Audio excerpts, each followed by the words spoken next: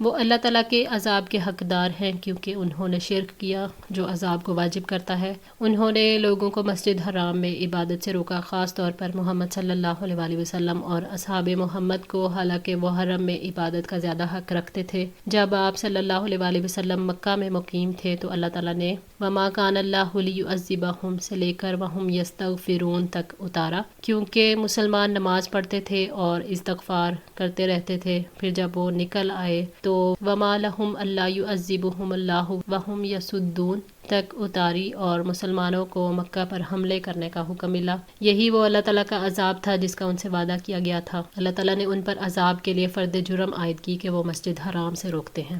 اہل مکہ عذاب سے بے خوف اس لیے تھے کیونکہ وہ سمجھتے تھے کہ بیت اللہ کے وارث ہیں، ابراہیم علیہ السلام اور اسماعیل علیہ السلام کی اولاد میں سے ہیں اور وہ بیت اللہ کے متولی بھی ہیں۔ وما كانوا اولیاءہ حالانکہ وہ اس کے متولی نہیں، ان اولیاءہ الا المتقون اس کے متولی نہیں ہیں مگر متقی لوگ۔ وہ مسجد حرام کے اولیاء نہیں ہیں جیسے وہ اللہ تعالیٰ کے اولیاء نہیں ہیں۔ وہ اللہ تعالیٰ کے اولیاء اور اس کے گھر کے متولی کیسے ہو سکتے ہیں جبکہ ان کے دل اپنے رب کی تعظیم سے خالی ہوتے ہیں، اس کے حقوق کو نہیں پہچانتے، اور جن کے دل میں اس محترم زمین کا کوئی احترام نہیں، اور ان میں کون سی ایسی چیز ہے کہ جس کی وجہ سے وہ خود کو بیت اللہ کا زیادہ مستحق سمجھتے ہیں۔ اللہ تعالیٰ کے ولی اور کعبے کے متولی تو وہ ہیں جو شرک سے بچے رہیں، جو اللہ تعالیٰ کے تقوی کی وجہ سے فرائض ادا کرتے رہیں اور اس کے منع کیے ہوں سے رکتے رہیں۔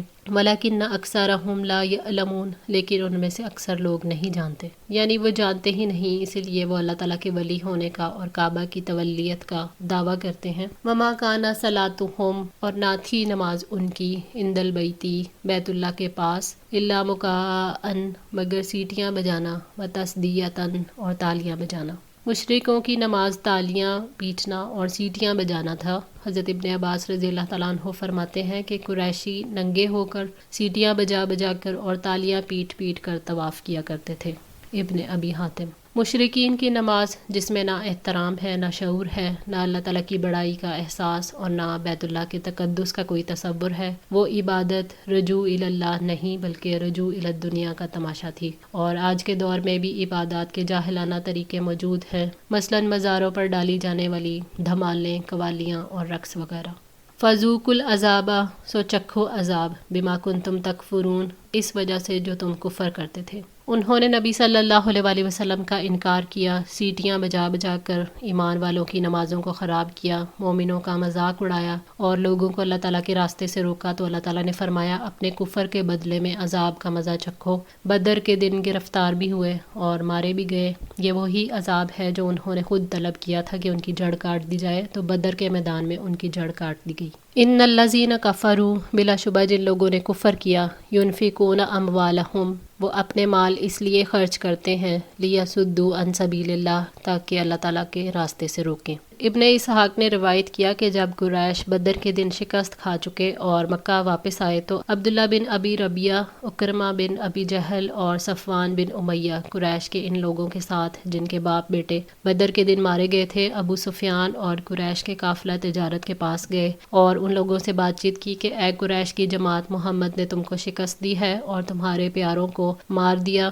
تو اس مال سے ان سے پھر لڑائی کرنے کے لیے ہماری مدد کرو، شاید ہم اس نقصان کا مداوع کر سکیں۔ چنانچہ وہ ایسا کرنے کے لیے تیار ہو گئے۔ اس طرح ابن عباس رضی اللہ تعالیٰ عنہ سے روایت کیا گیا ہے کہ تب اللہ تعالیٰ نے یہ آیت اتاری کہ جو اپنے مال اللہ تعالیٰ اور اس کے رسول کی مخالفت میں اور اللہ تعالیٰ کے دین کو بجھانے کی کوششوں اور اس کے کلمے کو نیچا دکھانے کے لیے خرچ کرتے ہیں تاکہ وہ توحید کو مٹا دیں اور بتوں کی عبادت کے دین کو قائم کریں، فَسَيُنْفِقُونَهَا چنانچہ ابھی وہ اور خرچ کریں گے، ثُمَّ تَكُونُ عَلَيْهِمْ حَسْرَةً پھر وہ ان پر حسرت بن جائے گا، ثُمَّ يُغْلَبُونَ پھر وہ مغلوب ہوں گے۔ اللہ تعالیٰ نے واضح فرمایا ہے کہ ابھی یہ اور خرچ کرتے رہیں گے، انہیں اپنا خرچ بہت کم محسوس ہوگا کیونکہ وہ حق سے شدید دشمنی رکھتے ہیں، پھر وہ ان کے لیے شدید ندامت کا سبب بنے گا، انہیں انتہائی افسوس ہوگا اور وہ ذلیل و رسوا ہوں گے، ان کے مال اور آرزویں خاک میں مل جائیں گی اور آخرت میں انہیں سخت عذاب دیا جائے گا۔ والذین کفروا اور جن لوگوں نے کفر کیا، الی جہنم یحشرون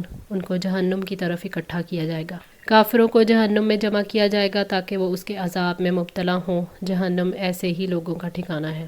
لیمیز اللہ، تاکہ جدا کر دے اللہ الخبیث من الطیبی، ناپاک کو پاک سے، ویجعل الخبیث بعدہ علی بعد، اور ناپاک کے بعض حصے کو بعض پر رکھے، فیرکمہ جمیعا، پھر وہ ان کو اکٹھا ڈھیر بنا دے، فیجعلہ فی جہنم، اور پھر ان کو جہنم میں ڈال دے۔ اللہ تعالیٰ نے حق اور باطل کی اس جنگ کا میدان اس لیے سرگرم کروایا اور اس کے لیے مال خرچ کرنے پر اس لیے تیار کیا تاکہ پاک اور ناپاک الگ الگ ہو جائیں، یعنی مشرک اور نافرمان لوگ اہل توحید سے الگ ہو جائیں، اور اس طرح پھر ہر طرح کے خبیث کو اکٹھا کر دے، یعنی برے اعمال، برے اموال اور برے اشخاص کو اکٹھا کر دے اور پھر اس ڈھیر کو جمع کر کے جہنم میں جھونک دے۔ اولئک ھم الخاسرون، یہی لوگ خسارہ اٹھانے والے ہیں، یہ وہ لوگ ہیں جنہوں نے خود اپنے آپ کو اور اپنے گھر والوں کو اور اپنے مالوں کو خسارے میں ڈالا۔ اللہ تعالیٰ نے فرمایا سورہ الکہف آیت 103 104 میں، آپ کہہ دیں کیا ہم تمہیں بتائیں جو لوگ اپنے اعمال میں سب سے زیادہ خسارے والے ہیں، وہ لوگ جن کی محنت دنیا کی زندگی میں ہی کھو گئی اور وہ سمجھتے رہے کہ یقیناً وہ ایک اچھا کام کر رہے ہیں۔ آج کے لیے اتنا ہی، دعا ہے اللہ تعالیٰ ہماری اس کوشش کو قبول فرمائے، ہماری غلطیوں کو تاہیوں کو معاف فرما کر ہماری اصلاح فرمائے۔ جزاکم اللہ خیر، والسلام علیکم ورحمۃ اللہ وبرکاتہ۔